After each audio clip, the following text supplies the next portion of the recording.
vavaka fiamenana vavaka fiamenana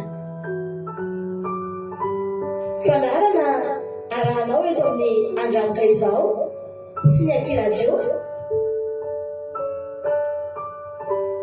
isaky ny alatsinainy hatramin'ny zoma amin'ny 7 sasany alina ora Europa vavaka fiamenana iarahanao amin'ny mpanompon'Andriamanitra Radio Rakoto Salama Mivady sy ny groupe izay maharesy andrenesanao toroteny sy fampahelezana vavaka fiamenana vavaka fiamenana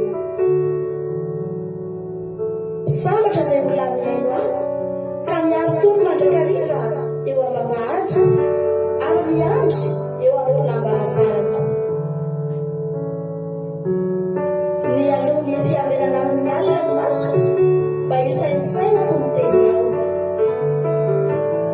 vavaka fiamenana vavaka fiamenana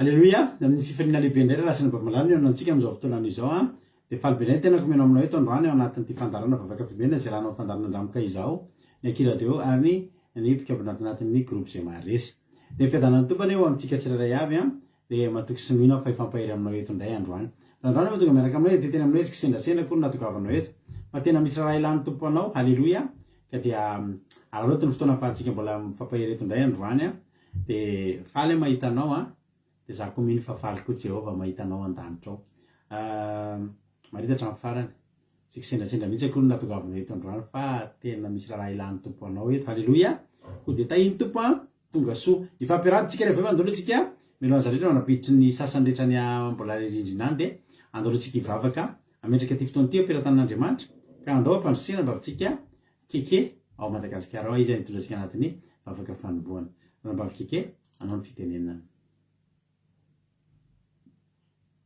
Mankasitraka indrindra pasterana amin'ny fitenenana tahin Jesosy daholotsika rehetrarehetra mpanaraka amin'ny fandaharana tahin Jesosy pastera mianakavy zao dia iara ivavaka ary sika metraka n'ity fotoana ity eo am-pelataran'Andriamanitra Jesosy malalo dia mbola velom-pisaorana anao indray ny fo amam-panahinay any amin'ity fotoana izay nomenao anay ity indray Jesosy misaotra anao izay ny amin'ny tombon'androm-pahavelomana izay nomenao anay mbola velonay izay mbola salamy izay mbola nomenao hery sy tanjaka izay ary koa mbola afaka miantso ny anaranao izay amin'ity fotoana ity Jesosy misaotra anao ny amin'ireo zava-tsoa maro izay nataonao tamin'ny fiainanay Andriamanitra fa matoa mbola mijoro matoa mbola ohatr'izao izay dia famindraponao sy fitahiana fenao avy aminao izany Jesosy misaotra anao izay mbola afaka miankohaka indray izay androany Jesosy malalo amin'ity fotoana takariva izay ahafahanay indray mbola mivavaka sy manome voninahitra anao ity androany ity indray dia mangataka izay Jesosy malala fifonana sy famelan-keloka avy aminao mamelana elokay Jesosy diovy amin'ny ranao izay tsirairay avy rehetra izay manatrika eto Jesosy malalo ilay ranao mahery ilay ranao nalatsaka ao Jesosy no ka ikoriana anatinay tsirairay avy andevina izay rehetrarehetra tsy avy aminao Jesosy raisy mitoeranao Jesosy androany ianao ny andidy sy anapoko anatinay tsirairay avy takarivo ity ianao no anendriny lelan'ny mpanomponao Jesosy fanay masino mamangianay tsirairay avy amin'ity fotoana ity Jesosy malalo oka mbo sokafinao ny sofinay sokafinao fonay tsirairay avy Jesosy mba handray teninao izay Jesosy androany handray fafenona feno avy aminao izay Jesosy androany mba tsy ho feno zavatra hafa izay Jesosy fa aoka mba tenao feno ny fanatrehanao tanteraka dia midiny eto ianao fanay masino aoka nisandra tetiny voninahitra ho Jehovah Andriamanitra Eta eo ny fotoana rehetrarehetra eto Jesosy malalo mba tsy hisy fanahana devoly satana mety hanakatsakana ny fotoana rehetrarehetra eto Jesosy fa tena mba hoe ilamina soamatsara ny zavatra rehetrarehetra dia asandratra feny eto anatrihanao Jehovah Andriamanitra ny dera ny lasa ary ny voninahitra mandrakizay. Aleloia, amen. Aleloia, mankasitraka indrindranao nambavy keke tao anatin'izay vavaka mamy be nentinao izay. Andriamanitra manakirepasavana zany maro fitianao dia mitombositra sy fahasoavana hatrany mahireza foana amin'ny asan'ny tompo. Aleloia. Ilay soariny tsodrano andoloantsika ary mangataka olona anankiray. Aleloia. Mba mamaky tsodrano androany. Aleloia. Iza izay olona izay olona terem-panahy. Aleloia. Andeha maky tsodrano izay.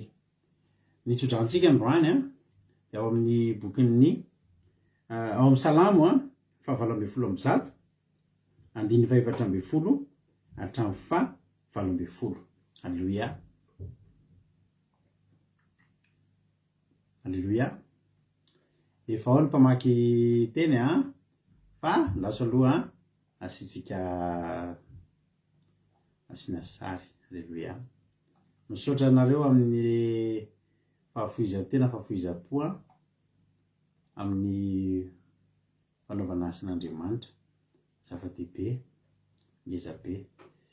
Ndao ary raha ohatra ary efa voninao raha mba fitsika aina dia Salamo 7:20 zandriana andininy 7:20 hatramin'ny 7:20 ny tsodrantsika androany. Ndao ary dia menanao ny fitenenana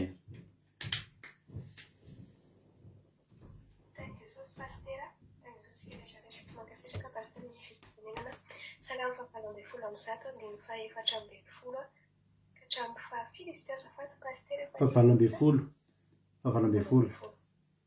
Mankasitraka pastera amin'ny anaran'i Jesosy. Jehova noheriko sy fiderako fa efa famonjena izy.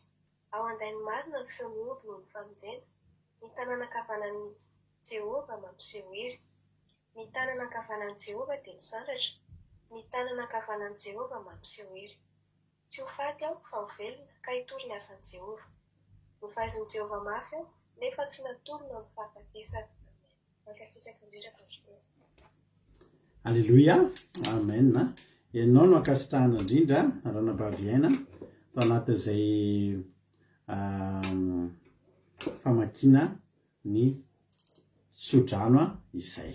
Aleluia.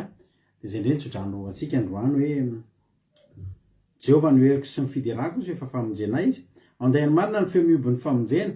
Ny tanana ankavanana mampiseho, fa ny tanana ankavanan'i Jehova mampiseho hery. Ny tanana ankavanan'i Jehova dia misandratra. Ny tanana ankavanan'i Jehova dia mampiseho hery.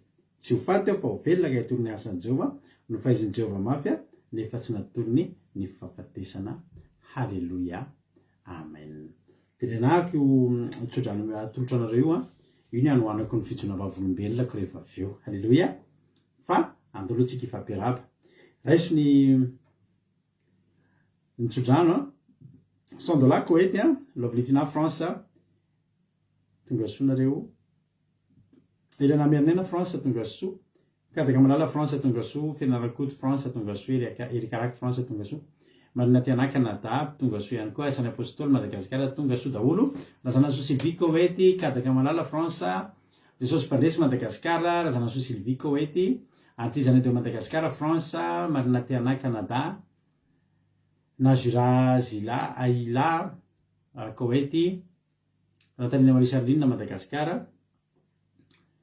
Jesosy Mpandresy Madagasikara. Alléluia. Itodino Eline France. Mirsobeanjana Arabie Saoudite Jessica Patici France.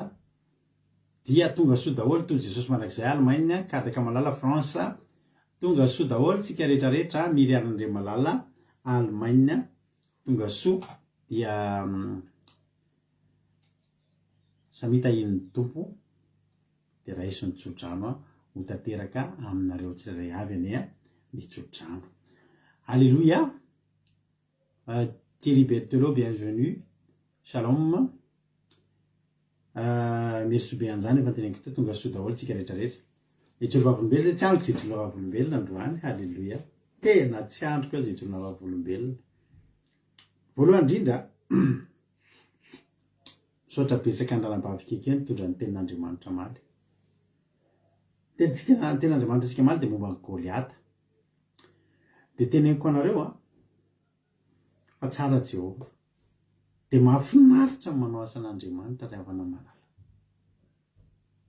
dia mahafinaritra ny mitoroteny mifampahery fa teneniko anareo ny torotenitsika maly dia ny ainanay tsisy latsaka na dia ray azy androany tsisy latsaka ho ana dia ray azy dia tena misaotra ny zokeka ihany mitondra ny toroteny satria ny elo lalana ny adinay androany ny elo lalana ny fandresena izay batainay androany satria androany zay raha vanamalala dia tena niandrika Goliata tena hoe Goliata lehilahy goavambe mifono vy halleloia ary dia tena araky ny toroteny araky ny tantarany Davida sy Goliata mihitsy fa ny Goliata ny ona taminay androany dia tena ohatra n'iny mihitsy tena le ve aty fa miako ny voromanidina sy ny biby dia fety faty ny alà ve aty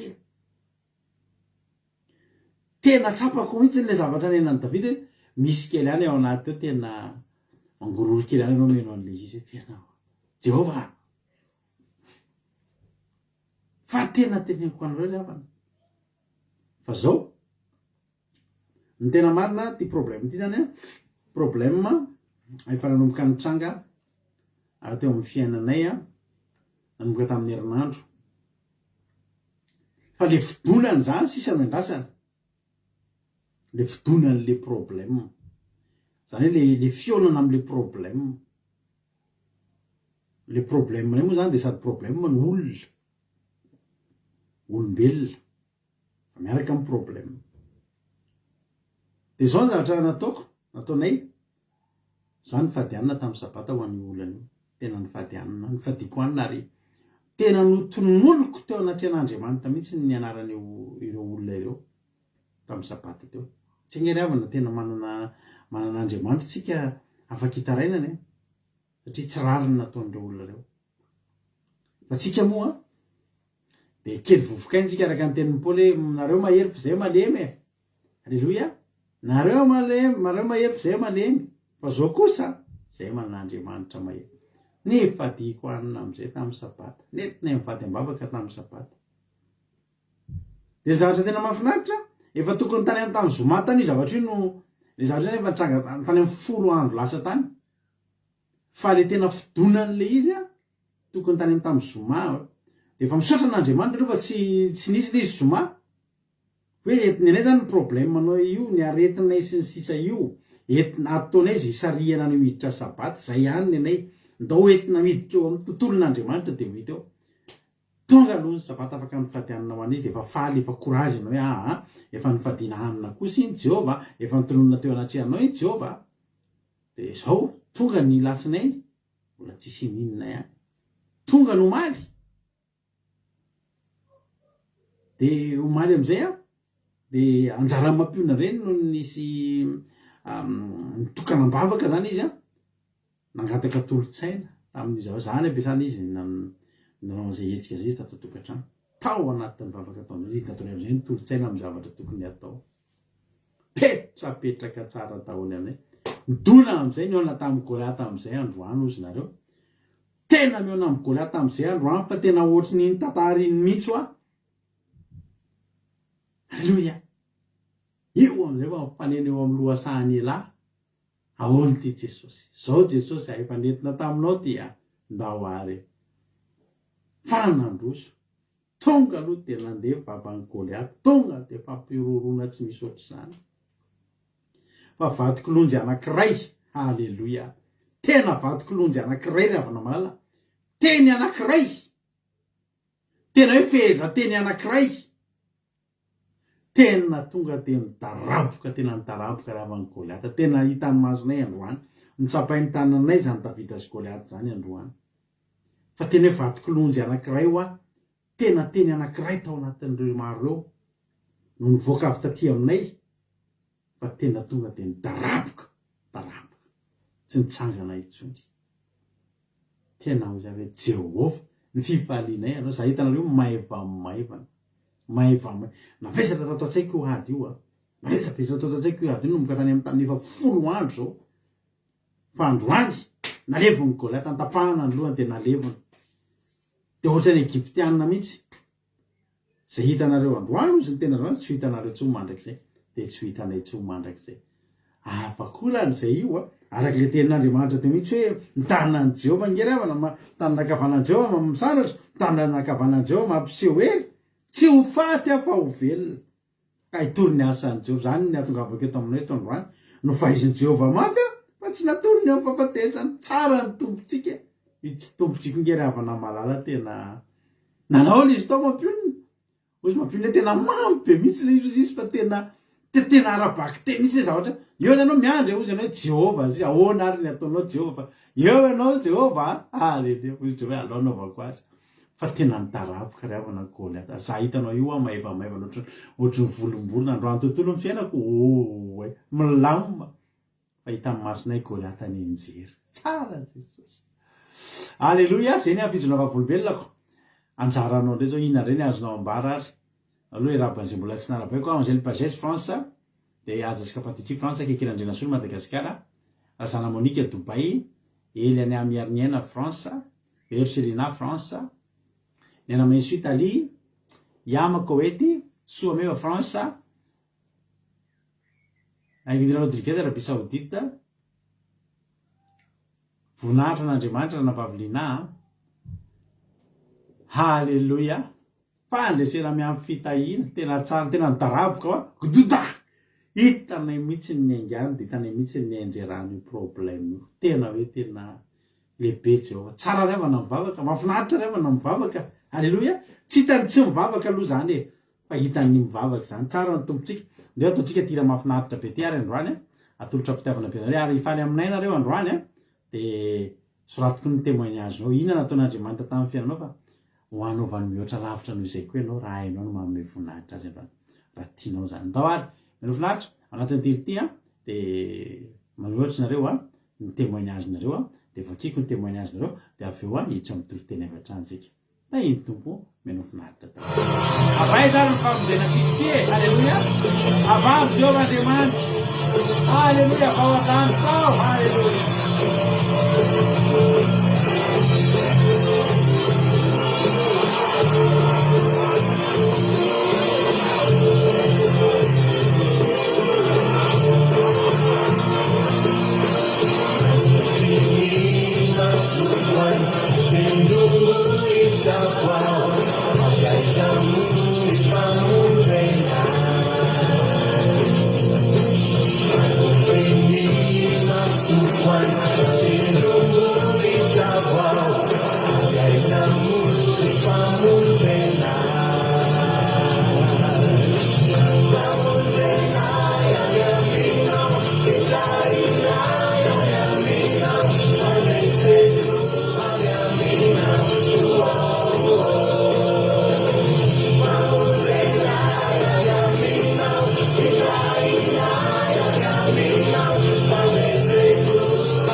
avaiza moa famonjenantsika ravana tsy avy amin'ny Jehova.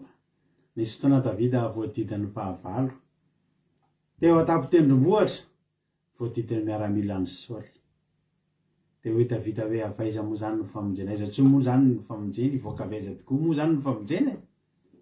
Tampotampoka teo nisy iraka avy any amin'ny miaramila ny Saoly ny antsona hoe andao miverena fa tafihan'ny miaramila, tafihan'ny ny firenena hafa ny firenetsika.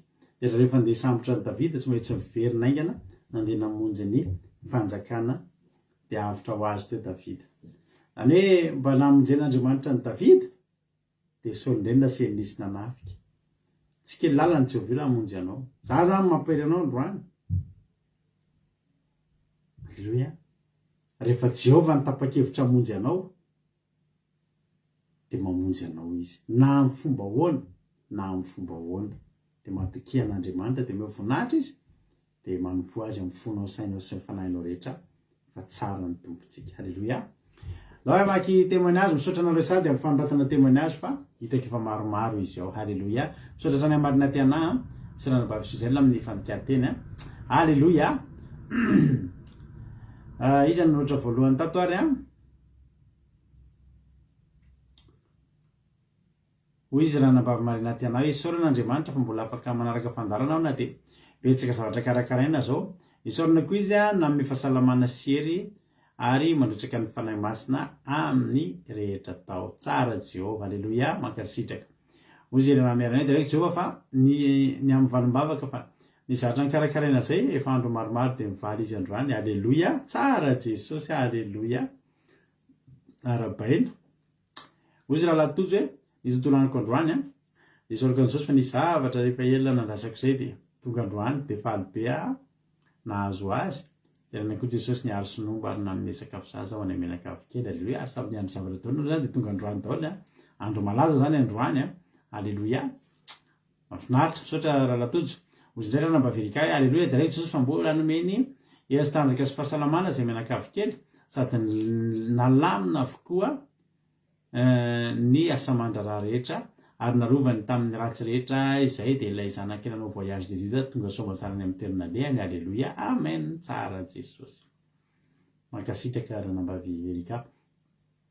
Ozy zoky Rose Minawe ve voninahitro n'Andriamanitra fa miaino sy mamaly izay zavatra hakinina aminy izy. Halleluia. Amen. Mankasitraka zoky.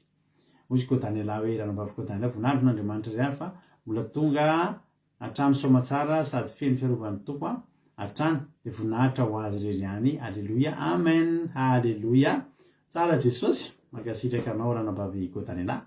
Ozy ranatany Marie Charline hoe dia raiko isan'andro Jesosy malala tamin'ny fahasalamana nomeny ny sakafo sahaza anay isan'andro tsy tapaka sy niaro anay tamin'ny loza sy ny rofo rehetra ary ninatratrarako izao fotoam-bavaka izao. Halleluia. Amen. Misaotra zoky. Misaotra ny Charline. Tonga soko Marie Hortensine Koety.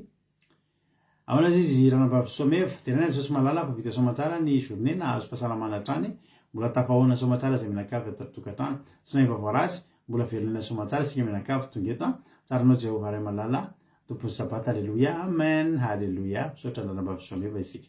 Mandreo izy Zoklina. Halleluia. Misaotra n'Andriamanitra lehibe fa raha tokony hoe hiasa androany noho ny fangatahako tamin'ny mpampiasa fa hisy rendez-vous tsy maintsy alehako rapitso dia tsy afaka ny asa aho dia tsy maintsy namaly amo izy dia tsy niasa dia afaka nao asan'Andriamanitra aho solony no afaka nakaina tsara mihitsy. Halleluia. Misaotra azy koa fa nilamina ny tontolo andronay menakavy kely dia mbola tafahoana somatsara atao trano indray izahay dia raina Jesosy voninahitra ho azy rery ihany. Halleluia.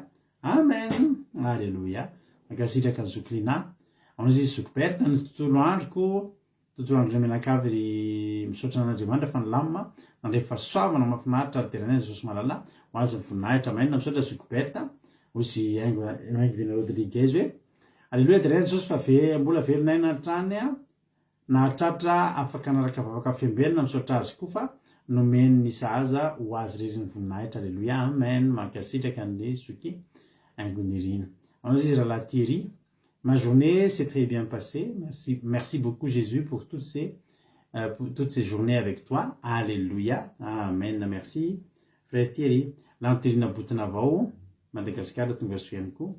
Dia tahiny tompo isika tsirairay avy. Zay daholo Zay daholo tsika Ozy zokiama hoe misaotra ny Jesosy fanatratra izao fotoana izao tsy nahem-baovao ratsy totosa somatsara ampifaliana ny tontolo andro voninahitro n'Andriamanitra reriany. Amen. Tonga soa daholo tsika rehetra dao ary hitra mitoro-teny avy hatrany tsika efa tonga ny fotoana natoro-teny rehefa avy nijoro vavolombelona atao tsika dia tonga dia hitra mitoro-teny avy hatrany tsika andao to dia ampandrosika navavitsika kadaka hitorontsika anatin'ny tenin'Andriamanitra aoriana toro-tenina dia fivenetony tena koa mamelabelatra ny tenin'Andriamanitra. Tonga soa Marie Angela Dubai raha vavikadaka anao ny fitenenana. Tahin'ny tompo daholo tsika rehetra, tahin'ny tompo pastera mianakavy ao dia faly sary ava malala hitondra ny tenin'Andriamanitra amintsika amin'ity rehefa ity riavana. Dia tenin'Andriamanitra izay hozaraiko amintsika riavana dia ho hitantsika ao amin'ny Samuela voalohany toko 7 andininy 2 ka hatramin'ny 7 Samuela voalohany toko 7 andininy 2 ka hatramin'ny 7 somary lavalava ihany ty tenin'Andriamanitra ty riavana dia avelako sika amaky azy any amin'ny toerana misy etsika tsirairay avy fa za kosa amaky ato amin'ny andininy 2 ka hatramin'ny 4 noho ny fotoana voafehitra. Dia raha hitantsika zany dia andeha ovaka itsika amin'ny anaran'i Jesosy ny soramandry eo ambony ny nampibebany Samuela ny Israely sy ny nanjeseny Filistina ary ny tsarany Samuela ny Israely.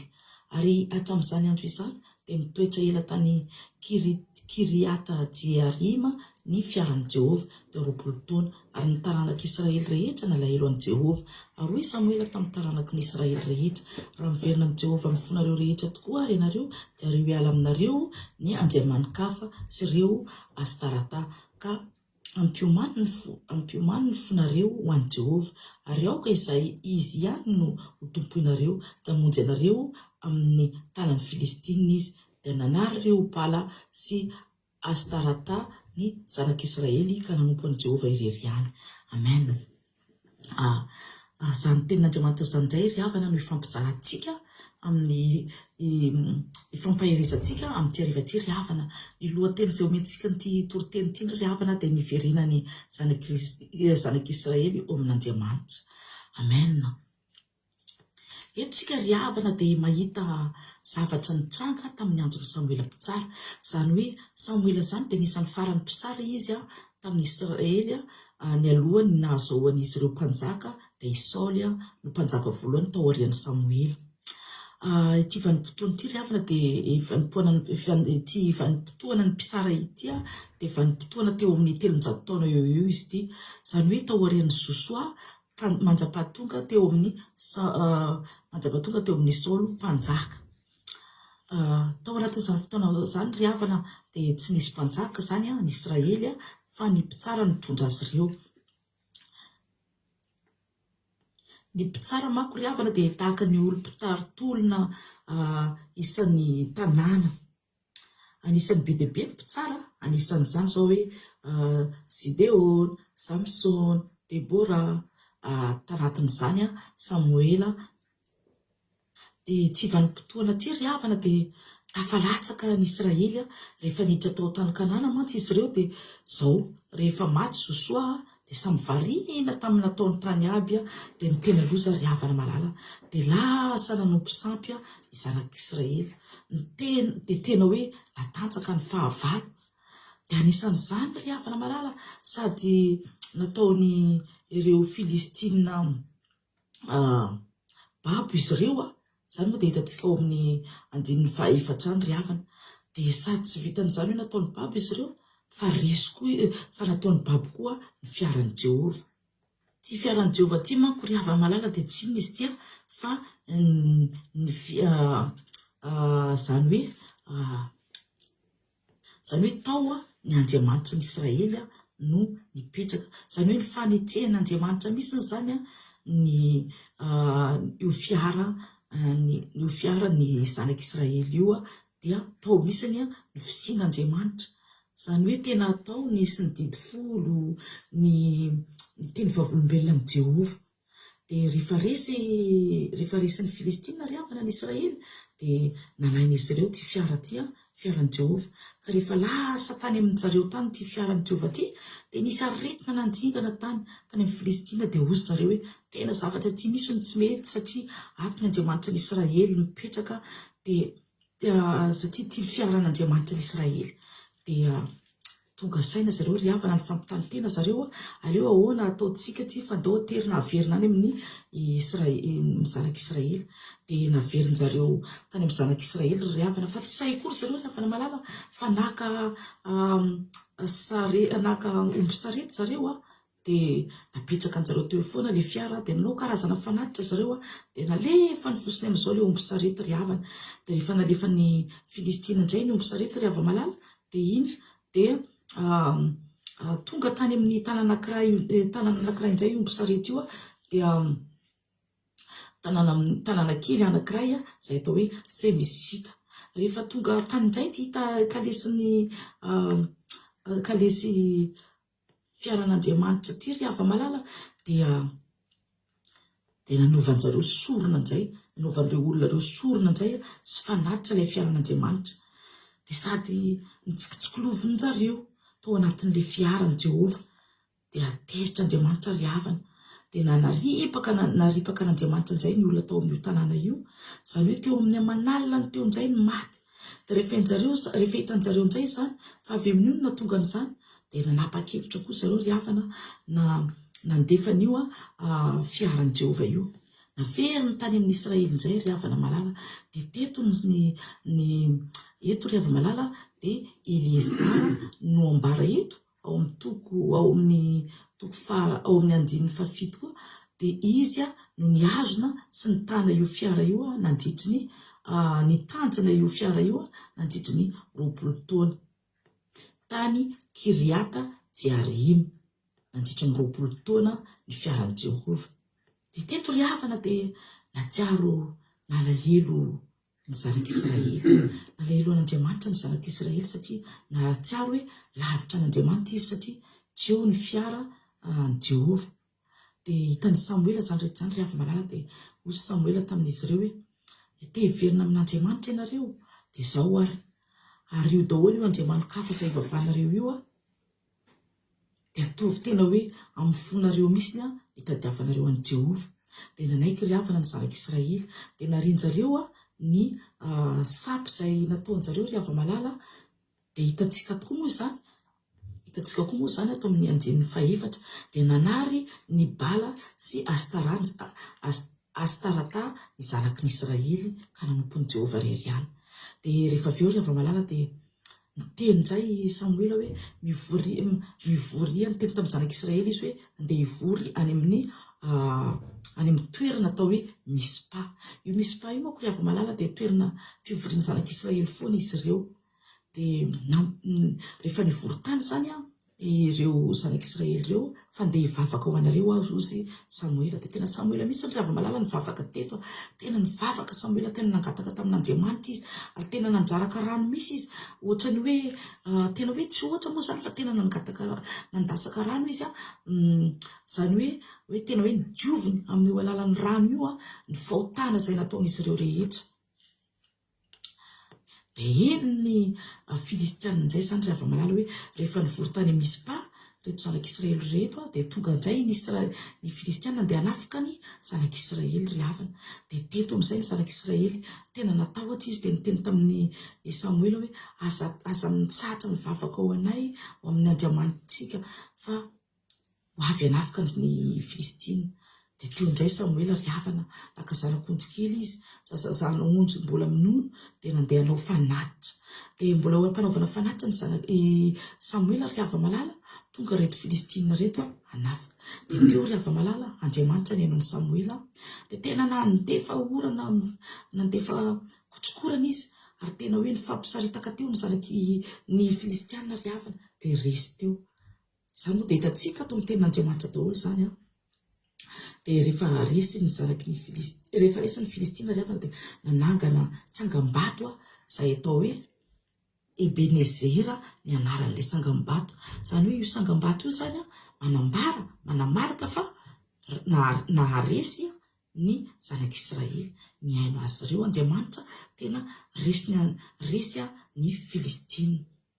Dia inona moa zany ny zavatra tiatsika ho tsoaina amin'ity tenin'Andriamanitra ity ry havana, dia izao ny herin'Andriamanitra ry havana dia tsy miova. Amen. Mety hoe nisy zavatra namatitra anao dia tena karazana fahotana, dia tena natsapa anao fa nampahoriana ireo tena hoe dia tena mila miverina amin'ny Jehova ianao.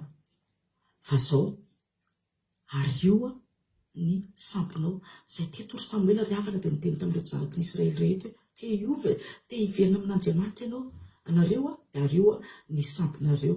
Dia izaho koa reto ry hava malala miteny amintsika hoe raha mbola misy zavatra manakana anao hiverina amin'Andriamanitra ry havana ka mbola io ny ataonao ambonimbony eo amin'ny fiainanao ry havana nefa ianao te hiverina amin'Andriamanitra, dia zao ry havana ny Andriamantsika io ry havana dia mandray antsika foana ry havana. Fa zao ario aloha ny sampy, ario aloha ny zavatra hitanao hoe mbola manakatsakana anao tsy handeha hiverenanao amin'Andriamanitra zany ry havana. Tena natsapa ianao fa tena lavitra n'Andriamanitra. Taloha anao mety hoe nafana foa na rehefa variana nafana foa dia rehefa taty aoriana anao ry havana dia navariana tamin'ny fiainana dia lasa dinao ny Andriamanitra dia nanomboka tonga izay ny fahoriana sy ny olana isan-karazany teo amin'ny fiainanao ry havana dia tena natsaro anao hoe tena reraka ianao ary tena te hiverina amin'Andriamanitra. Dia zao ry havana tena afaka miverina amin'Andriamanitra ianao.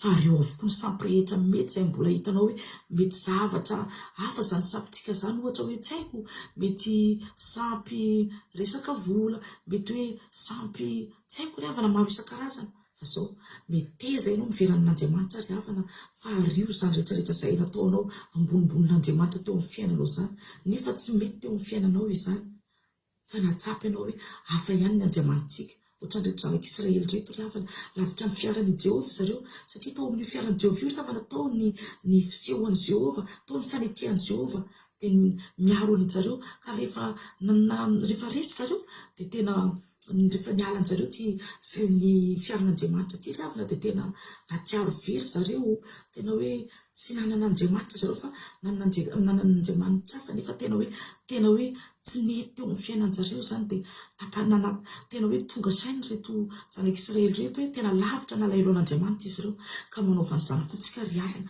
Mbola tsy tara zao ry havana ataontsika hiverina hiazakazaka amin'Andriamanitra ry havana fa zay rehefa nandraisika zareo ry hava malala rehefa nanatona zareo rehefa nanatika ny fanetrehan'Andriamanitra zareo dia natsapa misy zareo hoe niverina tamin'jareo daholo ny zavatra nalainy devoly tamin'jareo.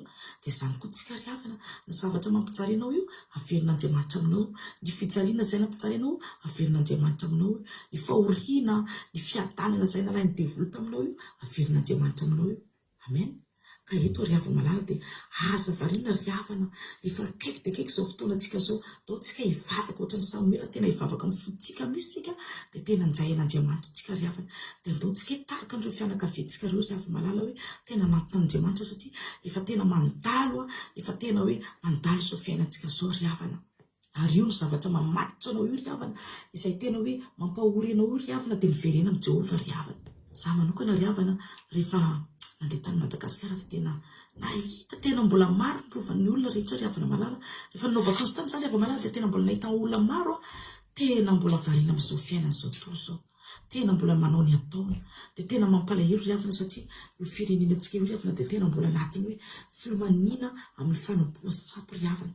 Tena hoe rehefa mandalo zany ry havana amin'ny tanàna anankiray dia mahita olona mbola tena mivory milahatra ohatrany mandeha dokotera ireny mandeha mamonjy sampy ry hava malala.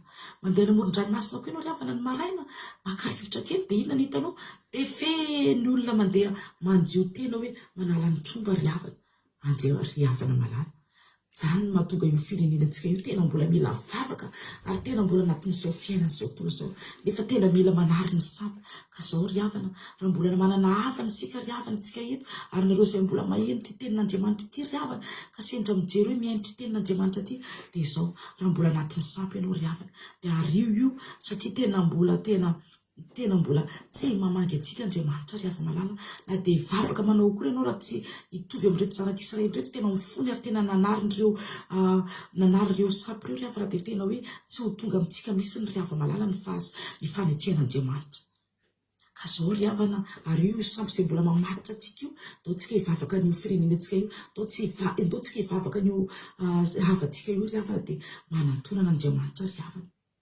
Mino za ry hava-malala fa izany teny izany dia tena hoe nasoantsika tsiraray avy ary nampitomboindray ny ara-panahintsika dia mino za fa izay ianareo maheno tia tenin'Andriamanitra tia dia manantonany Jehovah ry havana mivavaha ry havana fa mbola tsy tarintsika ary io sampo izay mamatitra anao io ry hava-malala hotainana izany teny izany ka tsoantsika rehetra dia voninahitra rerianany eo an'Andriamanitra mankasitraka antsika pasterana ny mifitenenana tain'i Jesosy daholo.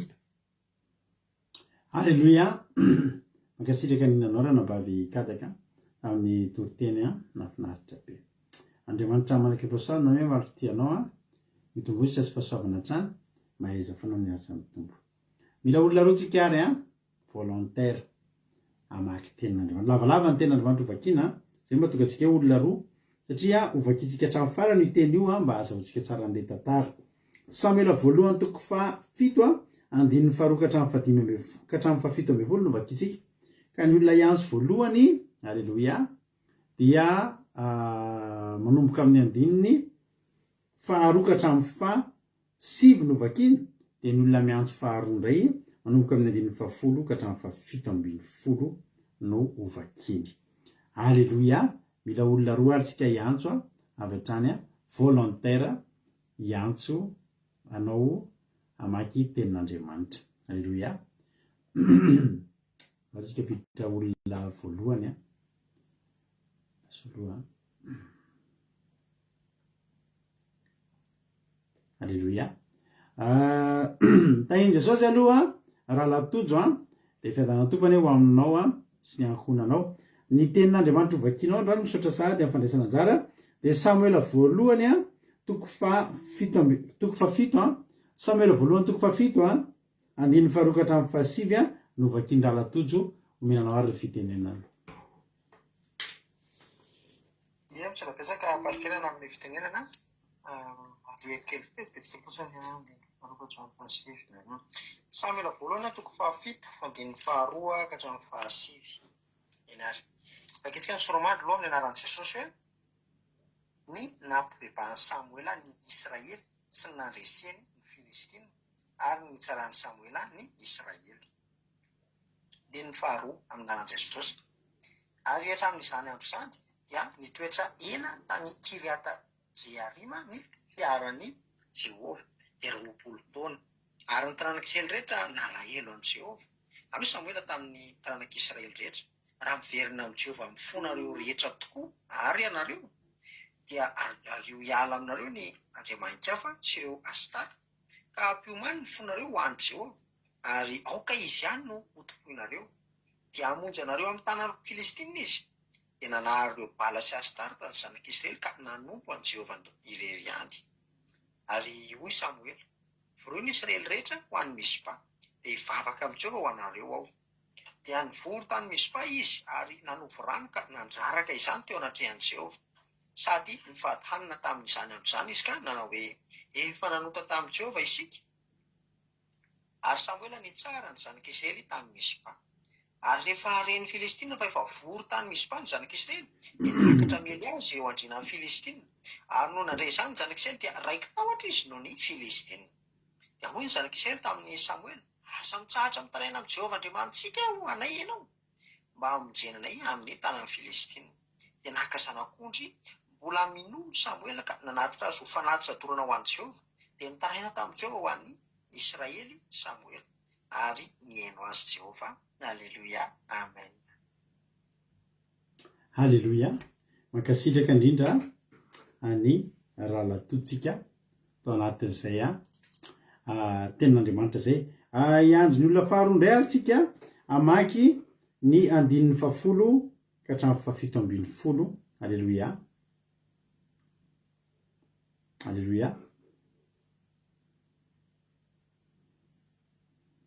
Si tu veux, Thierry Berthelot, tu peux lire en français aussi si tu veux. Hein. Si tu arrives à entrer dans l'appel, tu peux lire ta Bible en français. Et puis, moi, j'expliquerai en malgache comme d'habitude. Parce que j'ai lu un commentaire de Thierry. Il a demandé s'il pouvait lire s'il faut qu'on lise en malgache. Non, tu peux lire en français. Si toi, tu peux appeler aussi, tu peux lire en français. Alléluia. Donc la prochaine fois, tu peux appeler, tu peux lire en français hein, avec ta Bible en français. Il n'y a pas de souci. Merci d'avance. Alléluia. Voilà, misy olona hafa indray ary tsika. Misy olona hafa ihany koa ato efa hiditra hamaky ny tenin'Andriamanitra.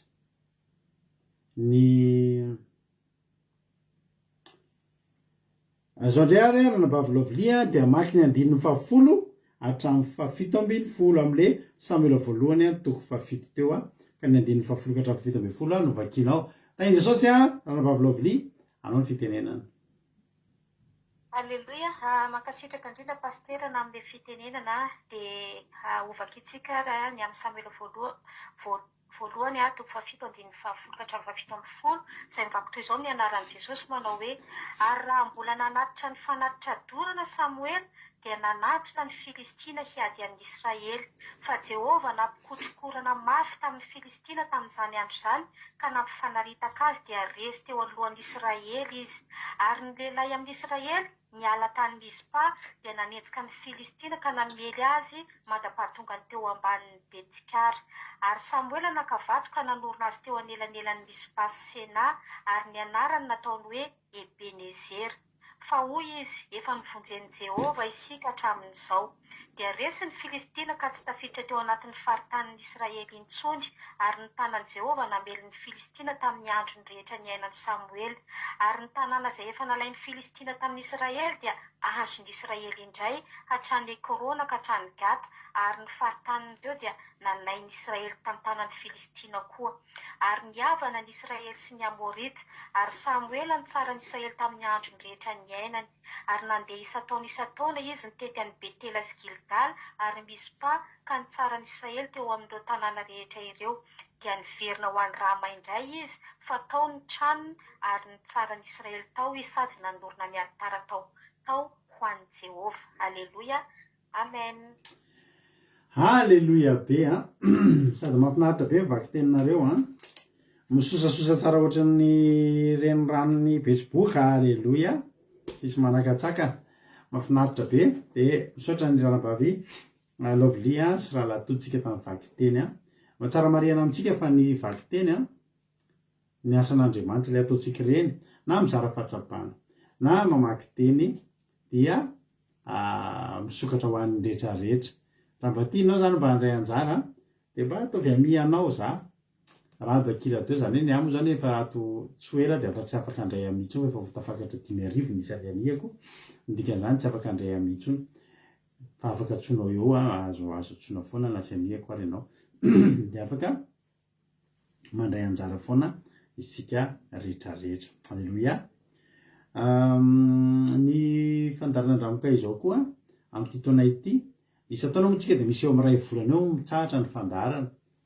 Dia amin'ity taon'ity izy raha tsy miova raha tsisy ny fiovana dia somary lasa lolo kely ny fitsarany fandarana amin'ity famenantsika hoe hany ny daty. Alleluia.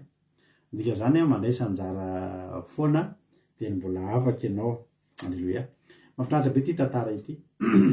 Tantara ity dia tantaran'ny tantara anankiray ny lalovan'ny zanak'Israely izay namela an'Andriamanitra ohatrany napetraka natao teny amin'ny côté zany Jehovahandriamanitra nampangalana sisiny zany Jehovahandriamanitra dia nisoloan'Andriamanitra hafa.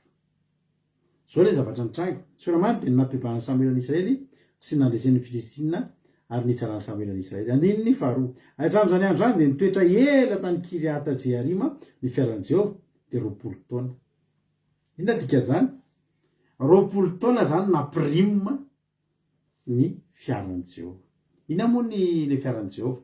Ny fiaran'ny fanekeny io. Ny fiaran'i Jehovah dia endriky ny fanatrihan'Andriamanitra. Zany hoe ny zanak'Israely dia nanana izay finoa zay rehefa eo ny fiaran'ny fanekena dia manatrika eo Jehovahandriamanitra. Ary tena misy fanatrihan'Andriamanitra tokoa teo amin'ny toerana io, teo amin'ny fiaran'ny fanekena io.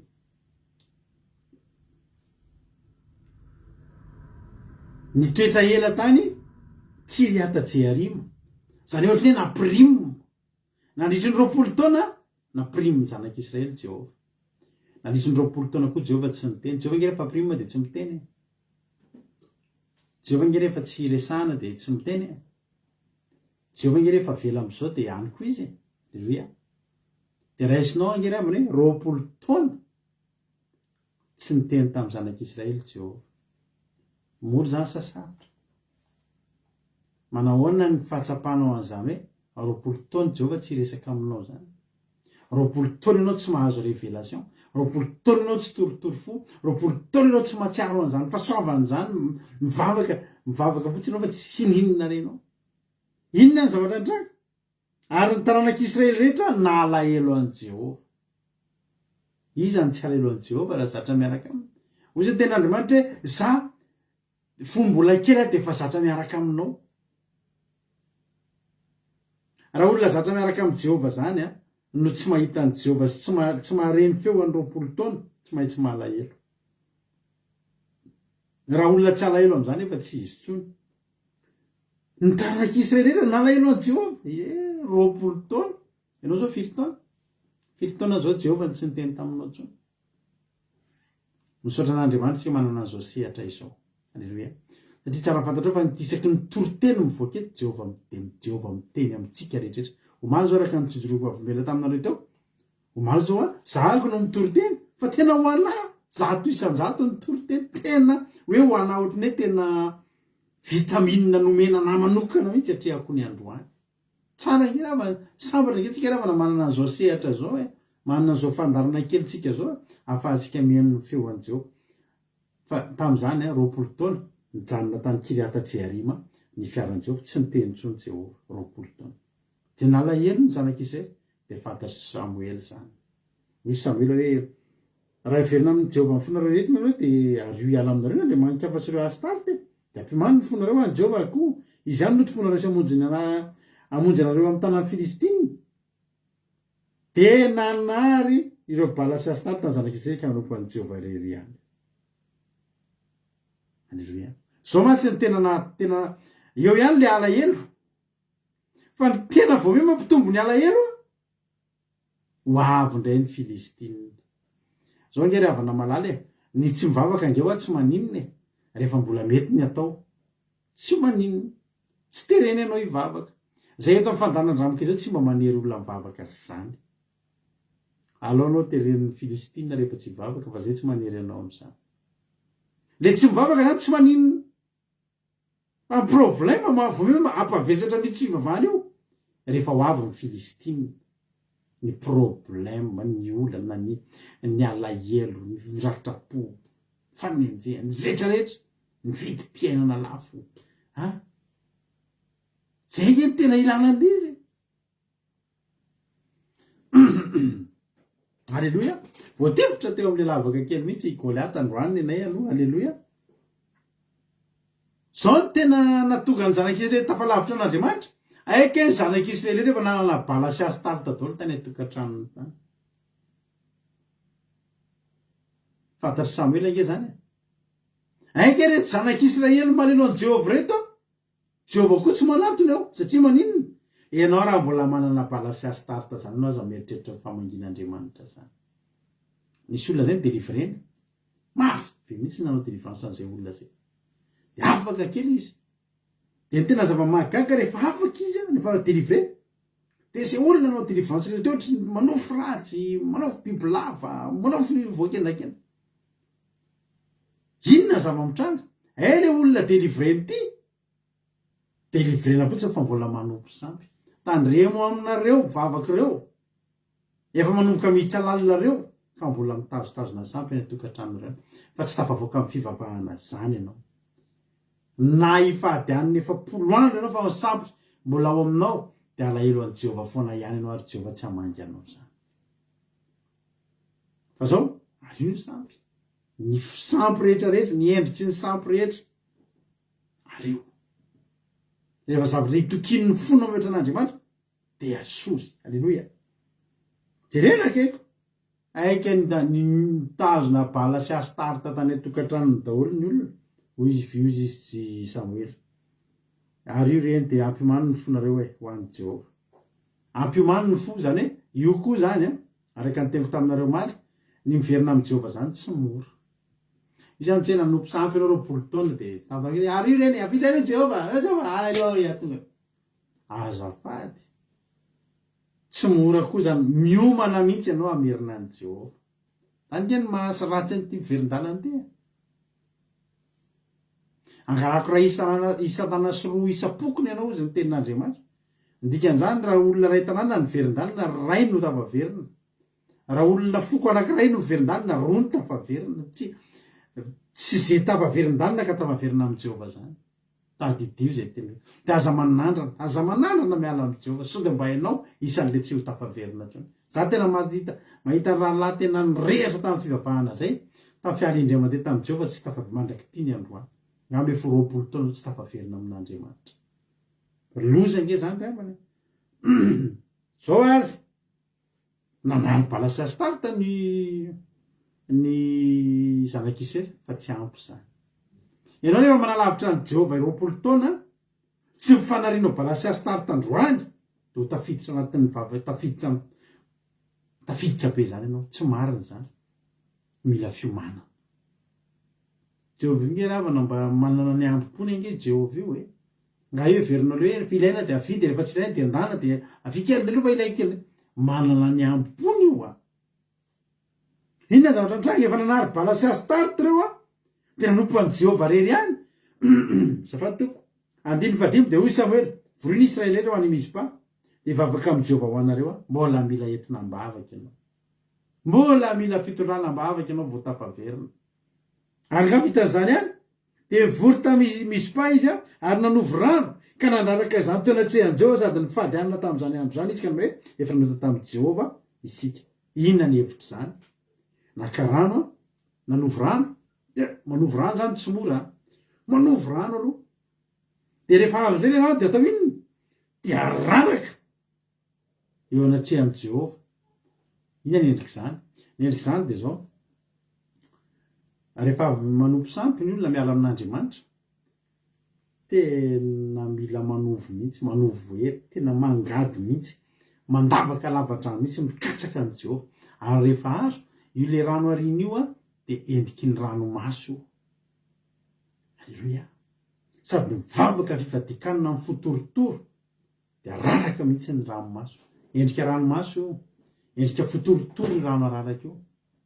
Faharoa manarakaraka an'izany koa de zao misy fotoana tsika mirina rehefa mena zany misy alirizy hoe fenoy anao ny fo na le hira hoe fenoy tompo mitafotafo ity siny zay nomenao halleluia.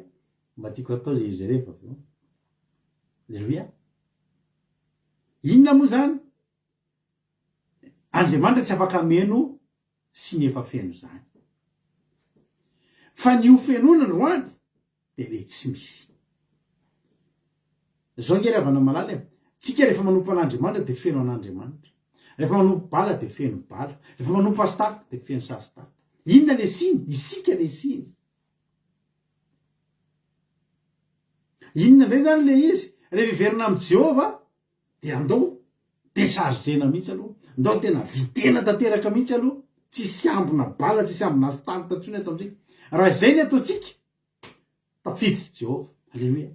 Tena tonga de tafaverina ianao. Halleluia. Tena rina ny rano nararaka tao amin'ny Jehovah ny rano. Endrika anankiroa zay zany ny endrika io. Ary Samuel sady niaiky ny fahotana ny vavaka fady fivadikanina an-dranomaso sy tamin'ny fiaikena fibebahana fa nanota tamin'ny Jehovah isika. Ary Samuel tsara ny zanak'Israely. Ary rehefa reny Filistina fa efa vory tany Mispa ny zanak'Israely de niakatra amely azy ireo ny andrinan'ny Filistina. Ary noho nandre zany zanak'Israely de raiky tahotra izy noho ny Filistina. Samuel zany amory ny zanak'Israely eo Mispa mba ho tafaverina amin'ny Jehovah.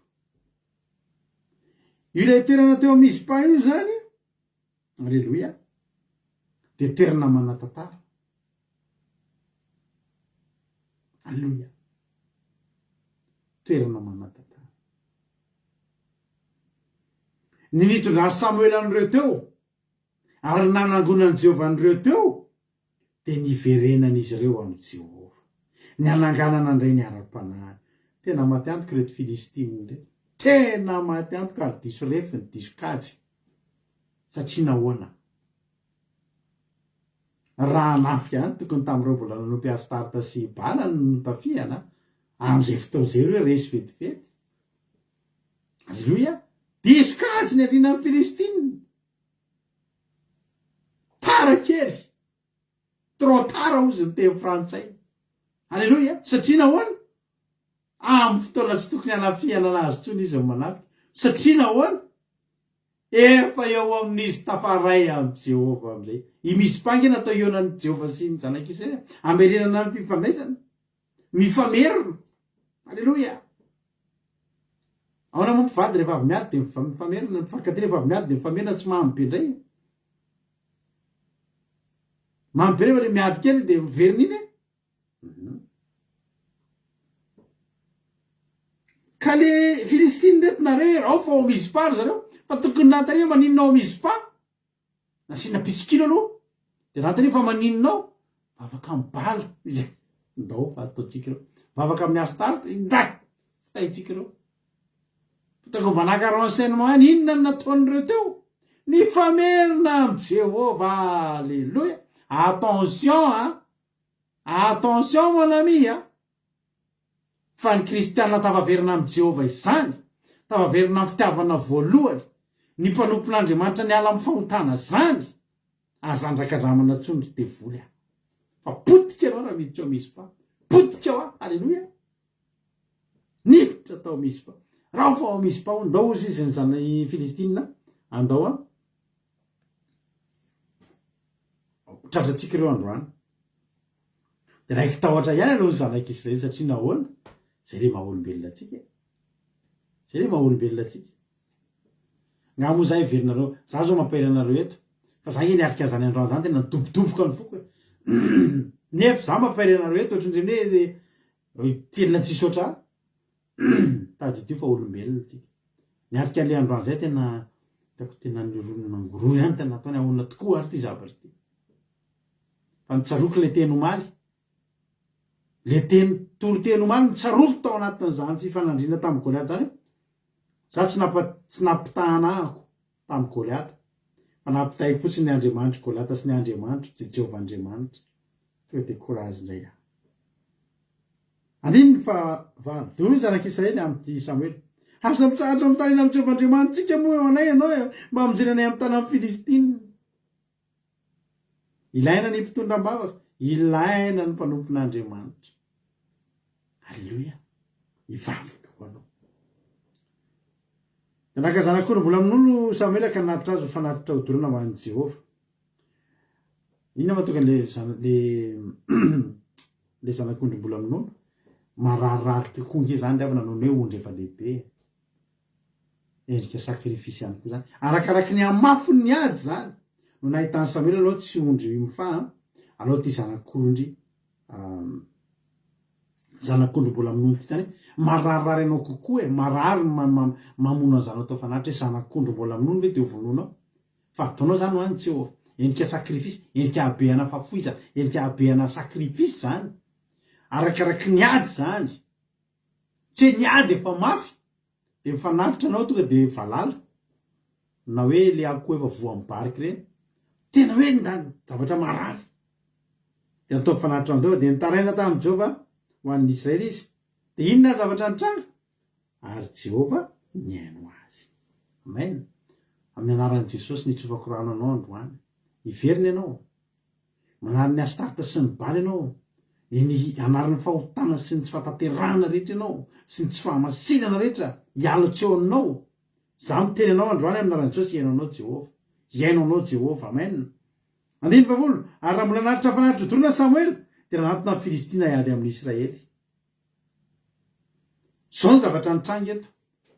Samuel manatitra fanatitra, ny zanak'Israely eo amin'ny Samuel mitodika amin'ny Jehova. Ny Filistina mitodika amin'ny Israely handeha hamono azy. Fa Jehova kosa mitodika amin'ny Filistina. Halleluia. Ianao raha rehefa tena anatin'ny fifandraisana amin'Andriamanitra zany ianao, io ady tsy hitanao kory io. ianao mibanjina ny Jehova ny tenin'Andriamanitra koe dia milaza mijery dia ho voavonjy ianareo ny tenin'Andriamanitra tena rano tsy temy hoe jereo fahavalonao dia ho vonjeko ianao ho ny tena rano mijery dia ho voavonjy ianao alleloia dia inona zany ny zavatra nitranga raha mbola nanatitra fanatrodorona Samuel dia nanatina ny Filistina ady amin'ny Israely rehetra zany zanak'ireny zany tsy mahalala tsy mbola mijery any ianao fa mifantoka amin'Jehova Jehova akasitro aty zanak'ondro mbola amin'ody miakatra ny setroko Jehova vonjeo zay Jehova alleloia ianao ihany angeo mahavonjy anay Jehova rehetra efa hoe anailanyio anailanyio anaila zany izy tamin'ny sokoty ianao mijereva ny Jehova ianao mijery any Jehova aleo Jehova hijery ny fahavalonao fahavalonao nge mijery anao manana programa aminao ny programa anao ataovy Jehova alleloia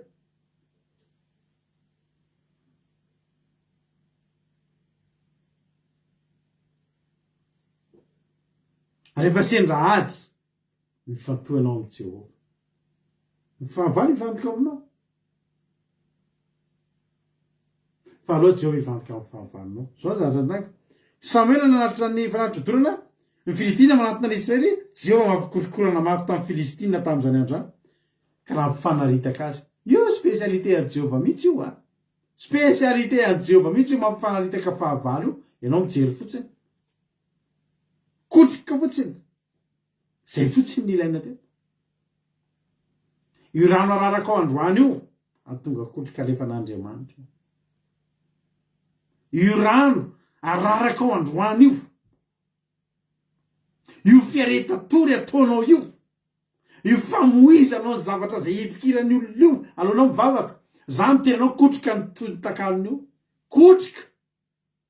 kotrika ny ilaina eto tsy sabatra tsy lefona tsy zanatsy pika kotrika tonga dia mifanaritaka amin'ny anaran'i Jesosy Kristy tompo sabata ny itsofako rano anao zay tonga eto androany andatsaka kotrika amin'ny fahavalonao Jehova ianao tsy mamono ianao tsy manao ninina fa ifanaritaka ny fahavalonao amin'ny anaran'i Jesosy ifanaritaka ny fahavalonareo manomboka androany fahavalontsika rehetra ifanaritaka manomboka androany misy fahavalo saika mely ianao fa miangona maromaro mihitsy fa reo maromaro mihitsy reo tsy mifanaritaka zany raha tsy zavatra maro raha tsy olona maro tsy mifanaritaka zany aloha maro mba ifanaritaka halleloia tonga dia kotrika am'izay mifanaritaka am'izay zareo dia resy ho azy teo alohany zanak'Israely ny zanak'Israely efa mivavaka ampieriny am'izay todika am'izay reo efa mifanaritaka ary andininy amby folo ary lehilahy tamin'ny Israely niala tamin'ny Mispa ka nanenjika amin'ny Filistina ka namely azy mandrapatonga tany Betikara fahavalo mifanaritaka ny enjehanao eo manomboka androany halleloia fahavalo efa mifanaritaka no enjehan'ny lovilio manomboka androany halleloia fahavalo efa mifanaritaka no enjehan'ny kotany lahy eo manomboka androany amen dia zao maty resy ny Filistina resy zany ny vokatry ny fifandraisana amin'ny Jehova ndray fandresena ary Samuel nakavato ka nanorina azy tandrena Mispa sy Sena any anarana atao hoe Ebenezer fo izy efa mivonjeny Jehova isika hatramin'izy zao fomba ny olona tamin'izany manisy tsangam-bato hatramin'izao moa mbola misy tsangam-bato dia mety zany mahafasamahery fo dia asiana tsangam-bato inona dika ny tsangam-bato inona tsy tsangan'olona inona tsy tsangan-kazo satria vato io eo foana na avy ny olona eo foana ny vato dia nanao tsangam-bato eo amin'iny vato iny marika iny halleloia androany ianao reheverina androany ianao andresy isaky ny fandresena raisinao amin'ny Jehova asio tsangam-bato asio fahatsiarovana amin'izay fotoana zay eo ianao hijery any arina dia hita indry zany efa famonjeny Jehova atsika reto halleloia zany fomba an'Andriamanitra atsika hatreto eo indray ianao mbola mijery ka raha nomba atsika hatreto izy sy omba atsika hatrary halleloia fa eo ihany koa ianao miseho anatrehan'i Jehova dia miteny hoe Jehova eto ianao teto ny namonjenao anay tsy adinonay ty androany ty halleloia anangana tsangam-bato marobe ianao mandrapatonga amin'ny farany taona amen isaky ny valim-bavaka sy ny fahasoavana anankiray sy tsangam-bato halleloia ho tsaronao amen dia resy ny Filistina ka sy tafiditra tao amin'ny fahatanin'ny Israely itsony ary ny tana Jehova mely ny Filistina tamin'ny andro rehetra ny anan'ny Samuel sy tafiditra tsony amen io fahavalonao androany io tsy tafiditra aminao tsony io mandrikzay tsy fanena amin'ny itsony ianao raha mbola mitoetra amin'ny fifandraisana amin'andriamanitra. Alleloia. Ary zao koa ny tena zavatra mahafinaritra, ary ny tanàna zay efa nalain'ny Filistina tamin'ny Israely dia azon'ny Israely zany, azon'ny Israely indray hatrany Ekrona ka hatrany Gata, ary fahatanin'ireo dia nalain'ny Israely tamin'ny tanàn'ny Filistina koa. Zay rehetra nalain'ny devoly teo aminao, zay rehetra nalain'ny fahavalo teo am-pelatananao, miverina aminao zany. Vao miverina zany fifandraisan'Andriamanitra tamin'ny olona dia verina taloha koa zavatra very taloha. Tao amin'ny fotoana tamin'ny nanomponana bala sy Astata tsy afa-tsy fahaverezana fa potehana. Efa miverina Jehova, verina raika tamin'izay avokoa zay nalain'ny fahavalo teo am-pelatanana. Ary tia koa tena mahafinaritra be ny tapany farany, ary niavana ny Israely sy ny Amorita. Amorita zany dia naman'ny Filistina samy fahavalon'ny Israely. Ho ny ten'Andriamanitra na dia ny fahavalonao aza dia ho ampihavanina aminao. Ianao zany rehefa tafaray amin'Andriamanitra, raha hiverina indray ianao, alleloia, na ny fahavalonao aza ho ampihavanina aminao. Alleloia. Aika le Amorita reto nakala taloha fa nampihavanina izy androany. Aika zany no natonga ny Amorita tsy naringan'Andriamanitra taka ny Amalekita, mbola ho naman'ny Israely any reo any arina. Io fahavalonao tsy mety manimanio mbola ho namanao io aorinao. Alleloia. Ary Samuel nitsaran'ny Israely tamin'ny andro rehetra ny ainany, ary nandeha isataona izy nitety amin'ny Betela sy Gilgala ary Mispa ka nitsaran'ny Israely tamin'ireo tanànareo.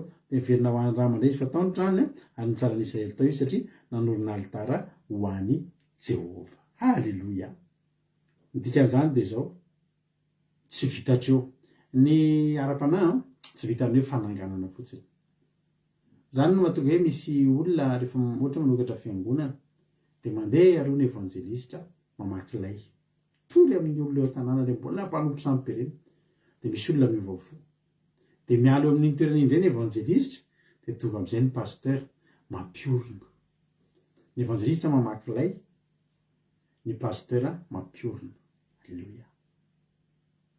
Dia zany ny ampirenina antsika isan'andro. Raha amin'ny herintaona indray tsika voiona efa tsy eto tsony efa mahita ny haingony nareo dirigeza mivoaka sy gareny amin'ny Facebook nareo raha sanatria zany. Fa atao eto isan'andro ny fandarana. Ny tsara antsika isan'andro eto ny tenin'Andriamanitra. Amen. Zany efa tonga antsika manao ty fandarana ty isan'andro. Tsy tafatsorotsorona raha-panahintsika raha isam-bolana ty vao atao. Tena marina zany teneniko anao zany. Gamba isam-bolana aloha isaky mivomiona dia efa délivrance tsika. Fa na fisoana sigara, fa na fisotroka ary ianao iny ny aza fanaovana ny fijerijetrony laza. Fa io zao ianao io, halleluia, dia voatahiry sy voataiza amin'ny tenin'Andriamanitra. Voatahiry ny tompany antsika io fa voarainao zany afatra zany. Avorainao zany afatra zany dia raha misy afaka olazainao tapitra fandarantsika, tapitra ny toriteny. Raha misy mazoto izara fahatsapana, inona no voarainao, inona no voarainao, inona no azonao atao anatin'izay zavatra nizaraina taminao zay dia afaka manomboka mizara ianao androany. Alleluia.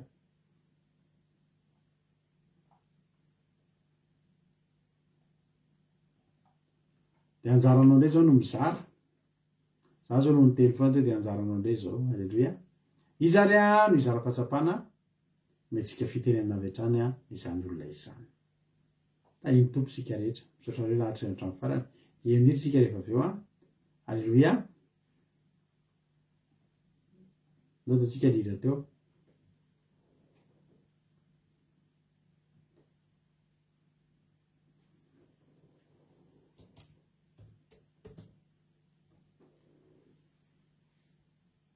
Ataontsika tiritiri avy eo.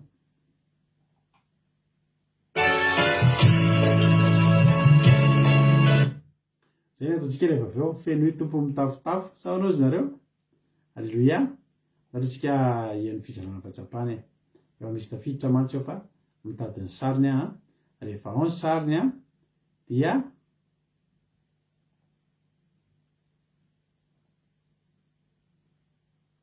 karofa ohatra mbola tsy mety. Raha efa ao ny sariny ka efa vonona izy dia ohatra dia metsika fitenena avy hatrany ary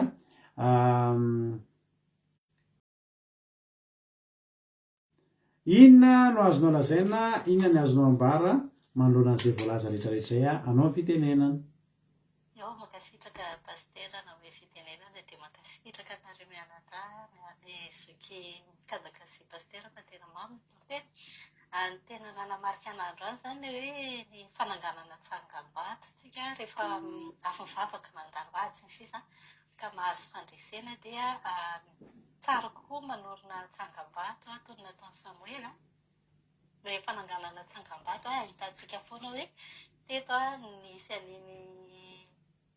an'iny fandresena azontsika iny dia mahafinaritra be izay dia tsotra amin'ny pastera tao aorianan'izay hoe hanangana tsangam-bato foantsika izany manao kisaparoka tonga amin'ny farany taona dia aleloia amen tsika rehetrarehetra izany tsotra izany.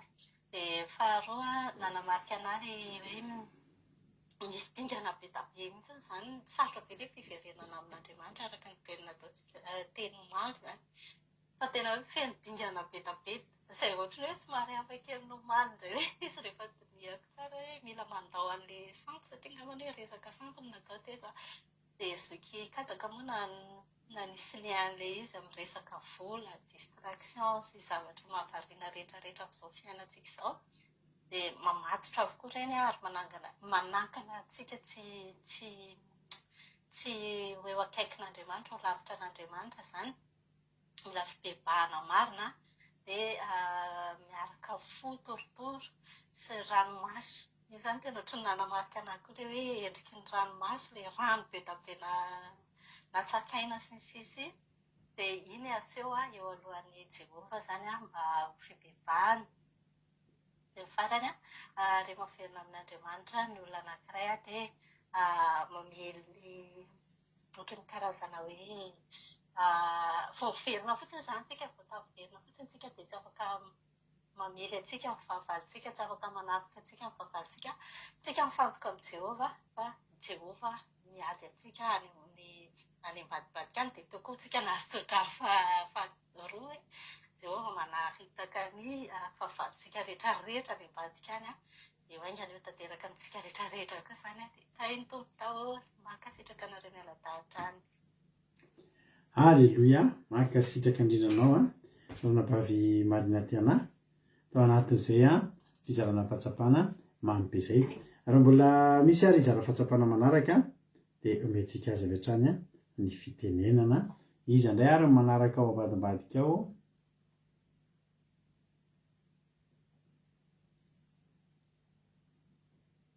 Asaroa ary asitsika sary hatrany.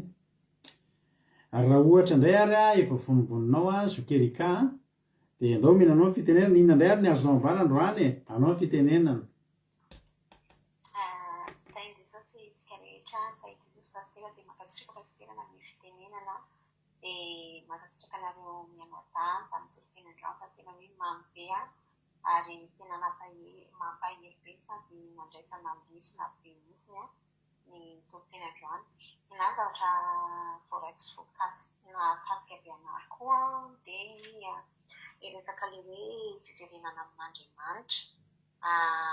Teto moa ny zanaka Israely manompo Andriamanitra hafa sy manompo samby dia tena hoe mangataka ilay fiverenana amin'Andriamanitra izany tsy hoe ariana fotsiny samby dia hoe miala amin'iny fa mila tena hoe fongarina tena hoe esorina rehetrarehetra mihitsy izany izay toeran'ny sampy eo amin'ny fiainanao tena esorina hiala ao aminao mihitsy tsy asiana hoe miangana.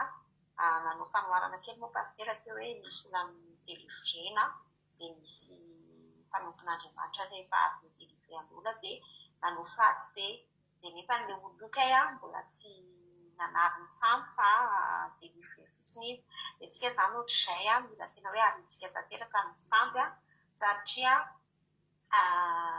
amin'ny fanariantsika ny sampy tsy hoe ariana fotsiny ohatr'izao fa mila tena mibebaka mivavaka ny ranomaso miverina amin'Andriamanitra miverina amin'ny fitiavana voalohany mitombo izany fiainam-bavaka ao izany raha ohatra ianao izany tafiala tamin'Andriamanitra ka nanompo sampy izay no tena zavatra voaraiko be androany dia faharoa manarakaraka izay nakasika be anahy koa ilay hoe teto ny zanak'Israely rehefa mitaraina tamin'Andriamanitra moa i Samuela mivavaka dia isika koa izany rehefa ohatra ny hoe rehefa tapa-pena amin'Andriamanitra dia ny zavatra azontsika ho amin'ny fiverenana dia fandresena ny azon'ny zanak'Israely teto manoloana ny Filistina tamin'ny alalan'ny fahasahitanan'Andriamanitra ny Filistina dia ny manitsy izy ny zanak'Israely teto ohatrany hoe mijery fotsiny izany ohatrany hoe olona efa misamaritaka no mijehan'ny zanak'Israely teto tsy nanao ninona koa izany zanak'Israely fa tena miady misy hoe Jehova izany hoe ny zanak'Israely izany variana nitodika ny tanjonan'ny Jehova dia Jehova indray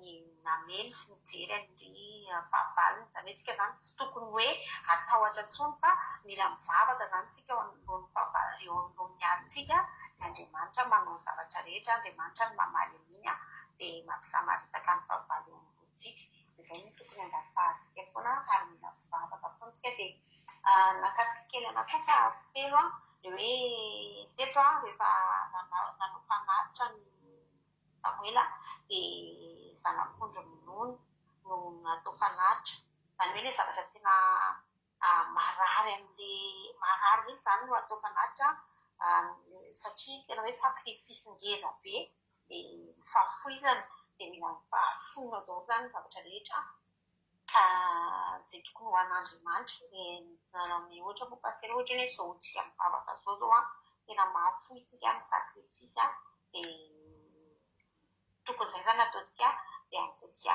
mandray avaman'Andriamanitra fandreseny farany pasitera fa azafady ohatra ny be ny farany dia ny hoe isika le resaka tangam-bato teo efa voalaza Marina fa ny farany le hoe isika rehefa rehefa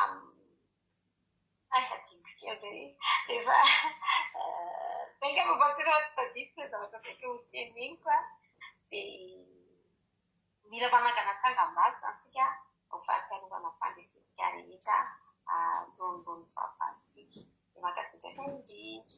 Alleloia, mankasitraka indrindra ranam-pahavelika tamin'ny fizarana fahatsapana mamy be tena maro le voateninareo anatin'le fizarana fahatsapana satria maro le voarainareo mahafinaritra be mihitsy mahavelom-bolo ny mamela behatra tenin'Andriamanitra sy mitory-teny rehefa sendra olona ohatranareo mpitori-teny alleloia. Andriamanitra manaraka-pahasahoana maly fitia dia mitombohositra sy fahasahoana hatrany mahireza foana amin'ny asany tompo alleloia. Fa sika piditra olona fa manaraka indray izara fahatsapana manaraka raha efa vonimboninao indray ary raha vatsika Ingolina Rodriguez dia metsika azy indray fitenenana inona indray ary ny azonao ambara androany ianao ny fitenenana. Alleluia, mankasitraka pasitera na amin'ny fitenenana dia mbola manana mitsina raha dia voalazana satetra olo ara fa ny anahy zany tena raha mahakasika be anahy dia le hoe reto zanak'Israely reto zany dia nampirimy ny fiaran'i Jehova nandritry 20 taona ohatrany hoe tena tsy hetsika tsy milainy mihitsy izany fanaten'Andriamanitra dia arakarak'izay koa satria ohatrany hoe tsy milaina mihitsy izany dia fanaten'Andriamanitra teo tena dia Jehovahandriamanitra koa tena tsy mihetsika fa nangina ihany koa izy dia isika raha hoe raha mbola mampisampy ka na hoentina ambavaka natao délivrance raha mbola mitahiry sampy dia tsy mora mihitsy foanatsika izany dia tsy fiovana mihitsy fa mila zany tsika manary andreo ary le izy misampy zany mibalasy tsy ny astarta rehefa hoe ariana dia tsy hoe vita izay manary izay fotsiny fa mila koa tsika zany verina amin'ny Jehova tanteraka tsika dia mivavaka hoentina mivavaka dia mivady amina dia le hoe mangady rano zany tsika dia hoe isika koa misiny dia raha ohatra tsika ka manompo sampy manompo bara dia feno fampotsapy aloha zay dia isika le isika siny zany dia arakaraka le fampotsapy tokontsika dia mifeno an'iny tsika dia reny mihitsy zany mila videna reviveron'i Jehova sika dia hoe mahaka manovy rano dia araraka eo anaty Jehova dia iny zany le hoe tena misorona daholo mihitsiny a zavatra rehetra dia ao anatin'iny ao anatin'ny andranomaso anatin'ny fotontolo a zany ny fiverenana amin'ny Jehovah. Dia ny faharoa le hoe reto Filistiny reto zany dia ohatran'ny hoe divikavy izy satria tamin'ny zanak'Israely mbola nanompo sampy a dia tsy tamin'ireny izy mandeha ambabo amin'ny zanak'Israely fa ny zanak'Israely efa tonga tao Mizpa moa dia le hoe io zany toerana nitondran'ny Samuel zanak'Israely hiverina amin'ny Jehovah. Dia ny zanak'Israely efa mitodika amin'ny Jehovah, ny Filistina mitodika amin'ny zanak'Israely, dia Jehovah kosa nefa mitodika amin'ny zanak'Israely sy Samuel. Efa olona efa tena hoe efa vonjen'i Jehovah izy zany. Dia manaraka le hoe rehefa nandresy ny fahavalo zany ny Israely dia manangana tsangam-bato. Dia zava-dehibe koa manangana tsangam-bato zany mba ho tsarovana zany hoe efa namonjy antsika Jehovah rehefa misy zavatra ady lehibe narovatsika ka namonjy antsika Jehovah dia mba mila koa zany tsika manangana an'io tsangam-bato. Dia izay no tena nakasika pastera fa efa voalaza mihitsy rahavavy teo nga fa tena kotoantony koa dia mankasitraka anareo miladata amin'izay tena Andriamanitra mampahery be izay hoe ny tena votony be zany dia le hoe rehefa mandalo ady tsika mandona ady dia mifatoa amin'ny Jehovah. Izay no tena makasika tetan'io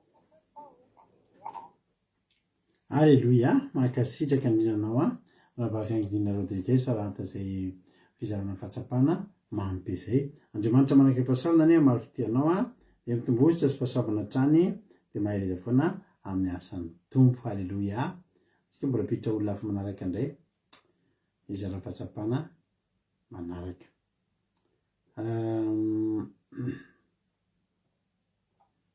Raha ohatra ary ka efa vonimboninao raha lahantsika tojo dia metsika azy avy hatrany fitenenana. Inona ny azonao ambara androany inona ny azonao lazaina anao fitenenana. Dia raha mbola tsy vona moa dia efa tara loatra indray satria efa nandiny appel. Vonona tsara fa raha zao vao hiomana dia efa tara loatra. Eny azo mankasitraka pastera na fitenenana dia misaotra-bitsaka anareo mianadata amin'ny toriteny fa nakasika sady nampahery. Voalohan'ny lesona ngeza be aloha dia hoe 20 taona dia napre zanak'Israely fotsiny fanandrian'Andriamanitra.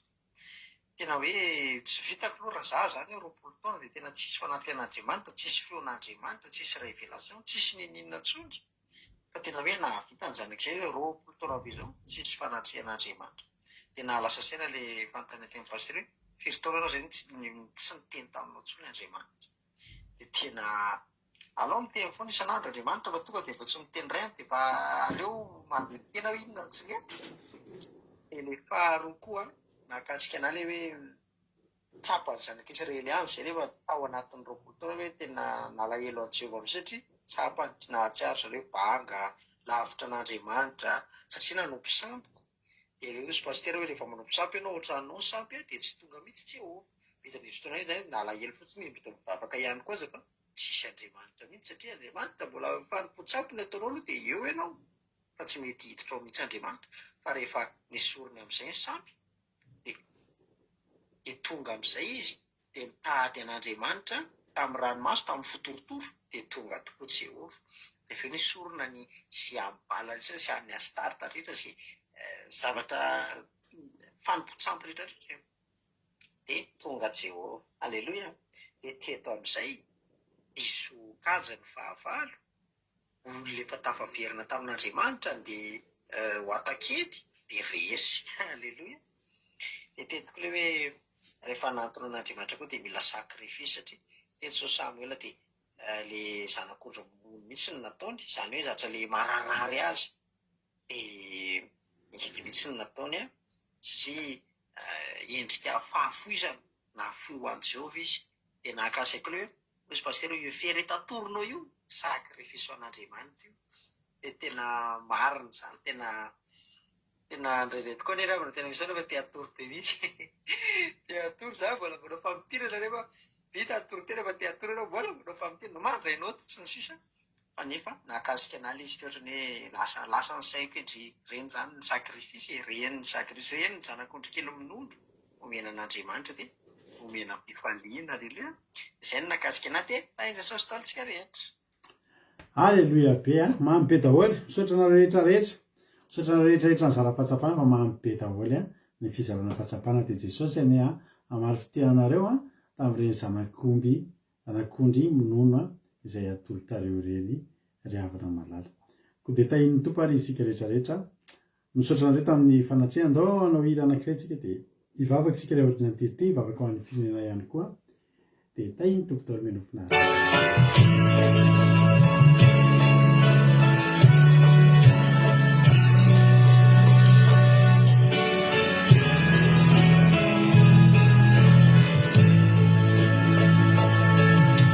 Tardy zava-tsotsy nahavikyao tolay vehivavy nakarano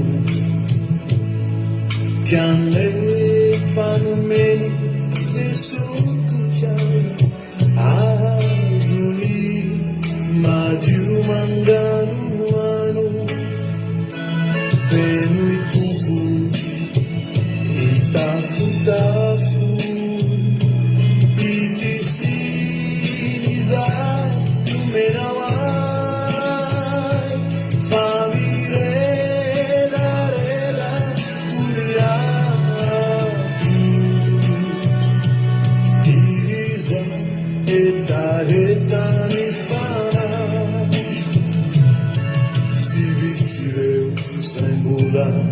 makamami eu zava-tsoro menitany kanefa remba tiako loksa isantatry mifiainanany ankoatra feno itompo itafotafo Zai numenawai famire reda tuniafu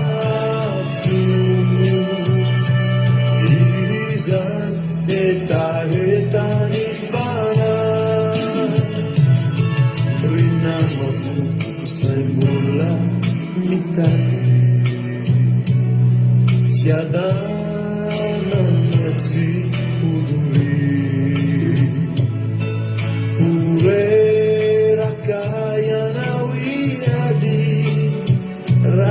mandrai anni Gesù Cristi feno itombo itafutafu itisinizai numenawai famire reda tuniafu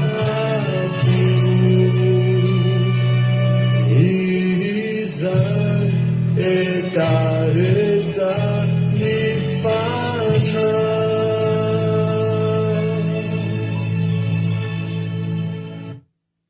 Maina Jesosy malalo misaotra sy mideranao zay Jesosy any amin'ny fitiavanao anay misaotra betsaka Jesosy tamin'ity fotoana androany ity zay totosa somatsara teto ireny no fahasoavanao misaotra ny amin'ny fandresena nomenao anay tsirairay avy misaotra ny amin'ny famerenanao anay eto misy mpandray a misaotra ny amin'ny fiverenana fanatrehanao ary tehirizy zay Jesosy mba tena hoe oety mandrakizay ary tsy ho voarebireby sy vo sembatsemba ny bala sy astarta tsony ny fifandraisantsika Jehova fa tena hoe irehatra sy tena homamy ho fifankatiavana tena hoe mihoatra lavitra no fifankatiavana ny mpifankaty fa tena hoe ho mpisakaiza tena akaiky amin'ny fifandraisana aminao zay Jehovah'Andriamanitra tsy to jereo zany teny zany ary tehirizy aty anatiny ny tsirairay avy azaverinao voatsaingiko ny vorana piaza fa tahiomba amoa avy za teny aty anatinay iboboky aty anatinay ho fiainana mandrakizay jereo zay rehetra tonga teto Jesosy nanolotra zanak'ondry mbola minono avokoa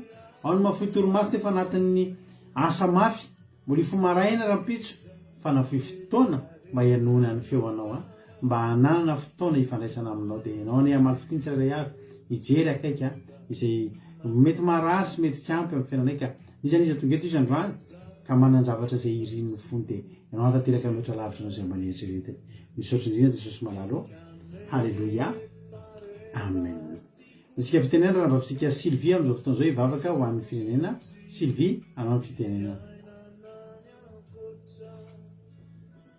Alléluia, makasitraka pasitera manome fitenenana sain'ny Jesosy atsika rehetra.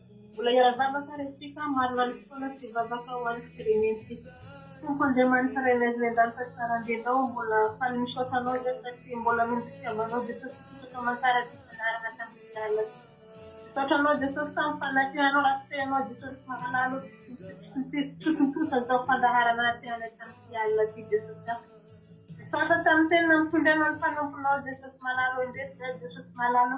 Mbola tery izao trano zay Jesosy ary mbola hanomponao trano Jesosy malalo mandrapongavanao Jesosy ary amin'ny fomboha trano Jesosy malalo ny fitiavanay anao Jesosy mba hitarihanay anao ny asanao foana zay Jesosy malalo ary hitombo hatrano ny fanomponainao Jesosy fa tsy miemo fa handroso foana zay Jesosy amin'ny asanao ankehitriny Jesosy mitondra mibavaka ho amin'ny firenenay sy miafina aminao Jesosy malalo zany firenenay zany Jesosy averenao aminao Jesosy malalo ny vahoaka rehetra ao amin'ny firenenay esory Jesosy zay rehetra fitaponao amin'ny firenenay Jesosy andrindra Jesosy malalo ny fanomponsana zay mibetsaka ao amin'ny firenenay Jesosy ianao Jesosy hanombotra izany rehetra zany ao amin'ny firenenay mba hitodika aminao ny vahoaka malagasy rehetra hanompo anao ny asanao indrindra anao ny sitraponao Jesosy malalo zay nirinay ao amin'ny firenenay Jesosy mba horeharehanao i Madagaskaranay Jesosy malalo raha misy Jesosy tsy voatony ny vavanay nefa masoa ianao anatanteraka izany amin'ny firenenay ary raha isarakety koa zay Jesosy zay nisaraka fa ianao tsy nisaraka aminay nezany toerana misy anay tsirairay aby raha tory zahay Jesosy anjelinao mitovy manodidina anay le rahanao sarobidy kosa Jesosy anafitra anay tsirairay aby ary misy koa Jesosy malalo manao ny asa mandaraha amin'izao fotoana izao ny anjelinao mitovy manodidina izy re anoro ny lalana misy dire nezaneza toerana misy dire de Jesosy malalo de ho feno fanahy masinao izany bavaka zany Jesosy de asandratra eo anatenanao misaotra raha io halleluia amen halleluia ankasitraka rianao raha mba Sylvie anatin'izay vavaka mamy be zay Andriamanitra manaiky fahasoavana maly fitianao de mitomboizitra sy fahasoavana trany de mahereza foana amin'ny asan'ny tompo misaotra betsaka ihany koa any ranabavitsika kadaka zay mitondra ny toriteny ranabavitsika zay mitondra vavaka fanombohana ianareo rehetra zay nizara fahatsapana ianareo rehetra zay namaky teny